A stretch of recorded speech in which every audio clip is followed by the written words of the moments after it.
The arena was packed with the galaxy's elite, gathered for the Zenith Combat exhibition.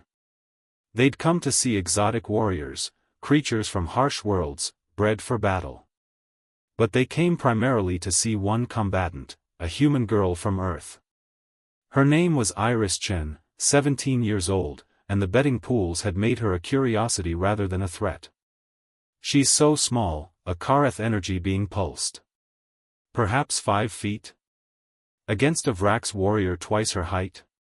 Humans are apex predators, a Tellurian scholar corrected, but from a relatively peaceful epoch. She's probably just symbolic. The match began. Iris's opponent was a Vrax named Korth, a species evolved on a high-gravity world, muscular, scaled, with natural weapons built into every limb. He'd won 17 consecutive matches. He looked at Iris the way a predator looks at prey. Then Iris moved. There was no hesitation. No fear. Just motion that seemed to understand Korth's anatomy better than he did. She didn't try to match his strength. Instead, she flowed around it, finding the weak points in his stance, the vulnerable joints, the breath patterns that betrayed his movements. Korth struck. Iris wasn't there. He tried again. Again, she wasn't where he expected. It was as if she could read the future, predicting each move before he made it. The crowd fell silent as the massive Vrax warrior began to slow, confusion creeping into his movements. Then Iris did something that made the arena gasp. She spoke. Your species evolved on Vrax Prime, gravity 1.8 times Earth standard, she said calmly, dodging a wild swing. That teaches you to be heavy, powerful, immovable. But my species evolved on a world with apex predators in every ecosystem. Saber-toothed tigers. Bears. Crocodiles. Snakes with venom that could kill in seconds. She moved closer, and her movements became a dance, graceful, efficient, deadly. So all your ancestors learned to hit hard, Iris continued, mine learned to move smart. To anticipate. To find the weakness in every opponent. To survive not by being the strongest, but by being the smartest. She executed a move that sent Korth sprawling. The crowd erupted. But Iris didn't finish him. Instead, she stood over him and helped him up. You're not my enemy, she said. Neither are any of you. She turned to face the observation box where the exhibition organizers sat.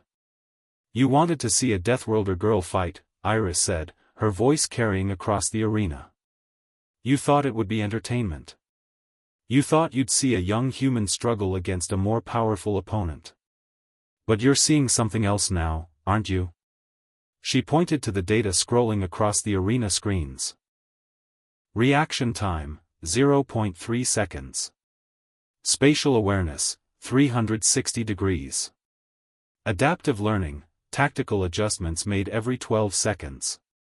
Threat assessment, identifying weak points in real time. Iris's expression hardened. This isn't a girl who learned to fight in a gymnasium. This is a species that learned to fight in a world where everything wants you dead. Where a single mistake means extinction. Where standing still means dying.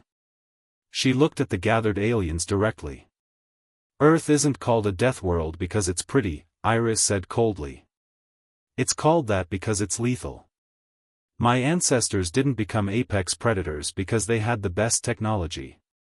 They became apex predators because every single day, they faced predators with better teeth, faster reflexes, stronger bodies. And they survived anyway. Through cunning. Through adaptation. Through refusal to die. The arena was absolutely silent. You've been trying to understand why humans are feared, Iris continued. You thought it was our weapons. Our military. Our technology. But it's not. It's this. It's that we come from a world that tried to kill us constantly, and we learned not just to survive, but to thrive. She stepped back into fighting stance. Every human you see is descended from warriors who face the harshest conditions the universe can generate in one. We are what happens when a species evolves not in comfort, but in the crucible of constant danger. Iris looked at Korth, who was breathing hard but respectful. I'm not fighting you because I'm stronger, she said. I'm fighting you because my species learned that survival isn't about dominance. It's about intelligence, speed, and the absolute refusal to accept defeat. She bowed to her opponent, then to the crowd. As Iris left the arena, the gathered aliens exchanged glances. Their fear of Earth wasn't based on military might or advanced technology. It was based on something deeper, the knowledge that humanity came from a world designed to kill, and not only did they survive it, they became magnificent. They had remembered why Earth was feared. Not because of what humans built, but because of what Earth had built into humans.